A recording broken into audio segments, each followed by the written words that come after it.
Fala galera, tudo bem com vocês? Aqui quem fala é o professor de Matemática Derival e na aula de hoje a gente vai trabalhar com o domínio real da função. Vamos lá?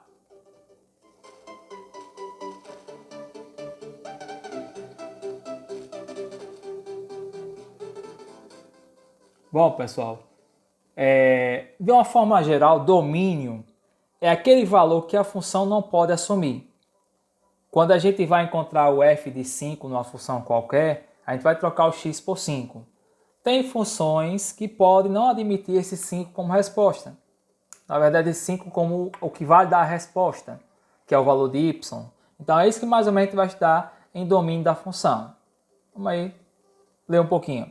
Observe que a função f fica completamente definida quando são usados o seu domínio, que é o conjunto A, D, relacionado ao x, o contradomínio, que é o conjunto B, e a lei da correspondência, que é a imagem, que é o y. Lembrando que y e f de x é a mesma coisa.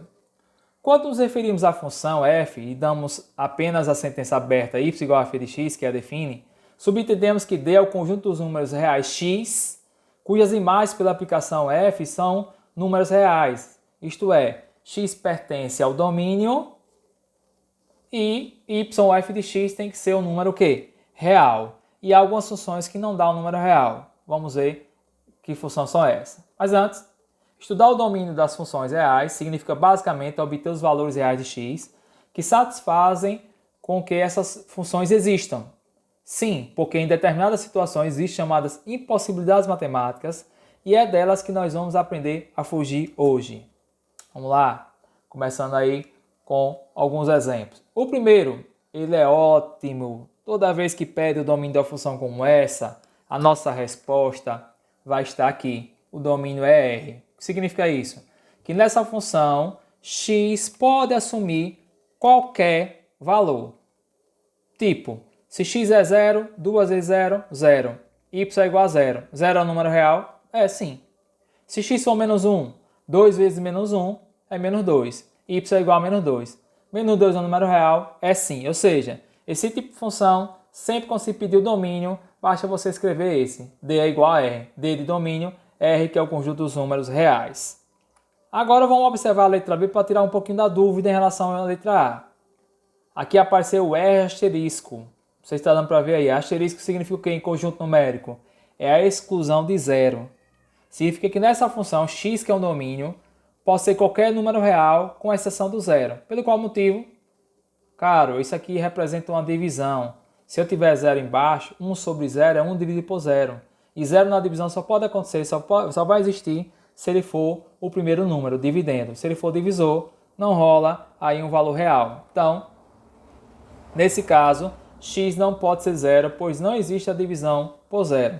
Aí ficaria 1 sobre 0 e isso aí você não representa um número real. Então, ele pode pedir nessa função qualquer valor para x, né? X igual a 2, 1 meio. 1 meio é um número real. X igual a 10, 1 décimo é um número real. Mas se for 0, não teremos o valor real para y. Então, nessa função, o domínio x pode ser qualquer número real, com exceção de quem? Do 0. Por isso que lá ele colocou R asterisco. Daqui a pouco a gente vai ver uma outra forma de escrever isso.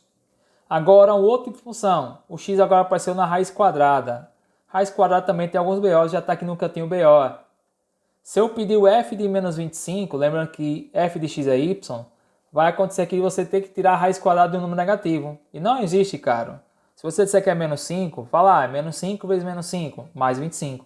Se você disser que é mais 5 vezes mais 5, menos 25. Então, nesse caso, se ele pedir nessa questão para encontrar f de menos 5, simplesmente você vai dizer que não é um número real, ou não existe tal valor, porque não é um número real. Então, aqui ele coloca o R+, significando que esse número aqui pode ser qualquer número positivo. Ele poderia colocar o asterisco excluindo 0, mas aqui pode ser 0. Ele pode pedir nessa questão o f de 0, porque raiz de 0 é o próprio o quê? 0. Então, nesse caso, x não pode ser um número negativo, pois não existe a raiz real quadrada de um número negativo. Então, nesse caso, ele pode ser qualquer número que seja ou 0 ou positivo. Ah, professor, se for raiz de 10, 10 não é uma raiz exata, mas é um número irracional. E um número irracional, ele é sim um número real. Aqui, ó. Raiz quadrada de menos 5, por exemplo, não representa um número real. Novamente, uma função agora com a raiz quadrada no denominador. Vimos agora há pouco que essa raiz aqui, o x pode ser 0 ou positivo. Já aqui não pode ser 0, porque ó, novamente é como na letra B. Ó, voltou a ter o denominador com x. E se eu pedir f de 0, vai ficar a raiz quadrada de 0. E 1 sobre 0 não representa um número real. Então, nesse caso, é duas condições. Tem que ser positivo e não pode ser 0. Aqui só diz que é possível e pode ser 0. Ah, professor, mas 0 não é positivo, nem tão pouco negativo. Então, quando ele coloca só R+, ou R-, vai entrar o 0 de todo jeito. Se ele quiser que o 0 saia, ele vai botar o R+ com asterisco ou o R- com asterisco. E aí é a exclusão do 0. Para fechar essa ideia, você tem f de uma raiz cúbica de x. Novamente deu a mesma ideia da letra A. Porque, pessoal, aqui pode ser qualquer número. Na raiz de índice ímpar, se lá dentro é negativo, não tem problema. Se é 0, também não tem problema. Se é positivo, também não tem problema. Só vai ter problema na raiz quando o índice for par, for raiz quadrada, raiz quarta, raiz sexta, assim por diante. Nesse caso, é como no primeiro x pode ser qualquer número real, que y também será um número real. Voltando lá aqueles exemplos, eu disse que tinha outra forma de escrever cada resposta. No geral, o domínio da função será um subconjunto desse tipo. Ou a resposta pode dar R, real, ou a resposta pode dar R asterisco, que é a exclusão do zero. Então aqui poderia vir dessa maneira ou dessa outra.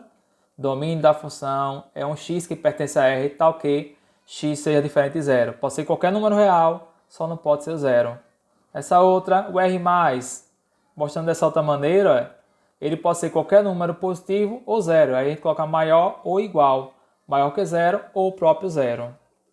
Essa outra também se trata de raiz, mas quando a raiz é no denominador, já corta um pouquinho aqui. São duas condições, é maior ou igual. Nesse caso só vai ser maior que zero, porque aqui embaixo não pode ser zero. Essa é a ideia que a gente vai trabalhar com as questões. Vamos ver uma questão. Ó. Você tem estudar o domínio dessa função. A função veio dentro da raiz quadrada. A gente sabe que lá dentro da raiz quadrada não pode ser negativo.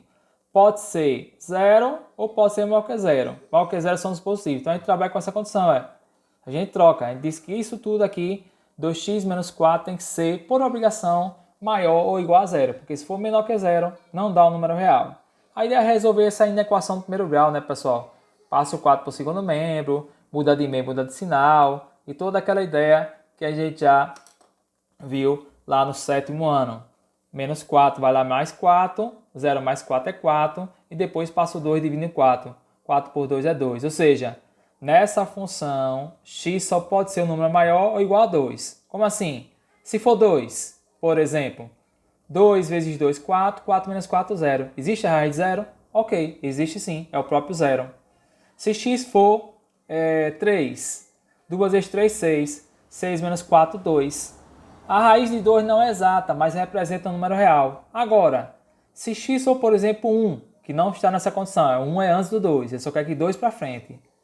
Então, se for 1, 2 vezes 1, 2, 2 menos 4 menos 2, não existe a raiz quadrada de um número negativo. Então, o x que eu vou usar para essa função só pode ser de 2 para frente. Se for de 2 para trás, não vai ser um número real. Então, se ele chegar numa prova, ele não vai pedir aqui o f de 1, ele vai pedir ou f de 2, ou f de 3, ou f de 4 e assim por diante.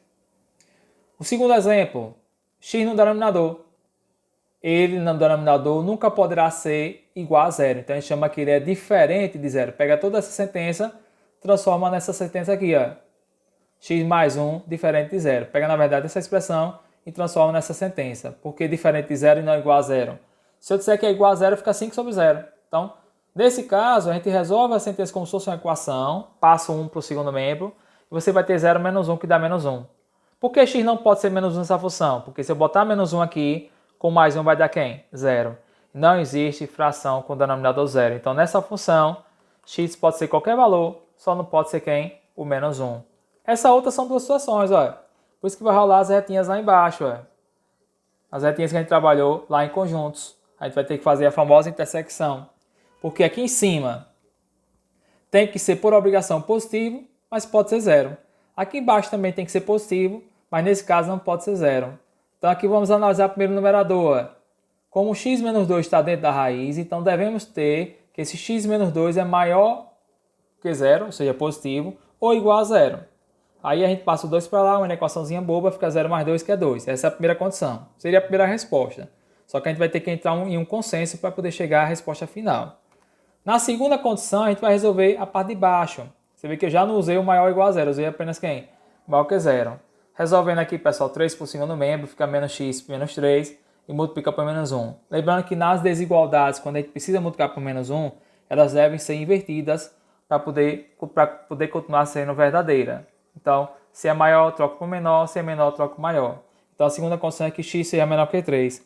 Agora, pessoal, para a gente dar a resposta desse domínio, a gente vai fazer a intersecção das duas condições, usando as famosas retas, aí, com intervalo fechado na primeira, porque teve o igual a zero, e com intervalo aberto na segunda, porque não tem igual a zero. Esses traçozinhos na cor azul é a parte que representa cada uma.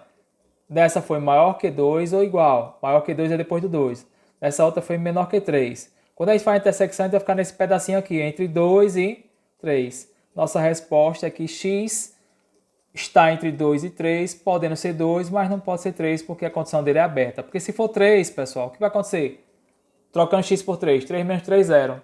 Raiz de 0 existe? Existe. O problema é que esse 0 está onde? No denominador. Sobe o som, sobe o som, sobe o som, porque a aula encerrou. Ok? Cadê o som? O som falhou. Então vamos encerrar. Chegou o som? Quebra. Valeu, galera. Valeu, valeu. Olha lá o som.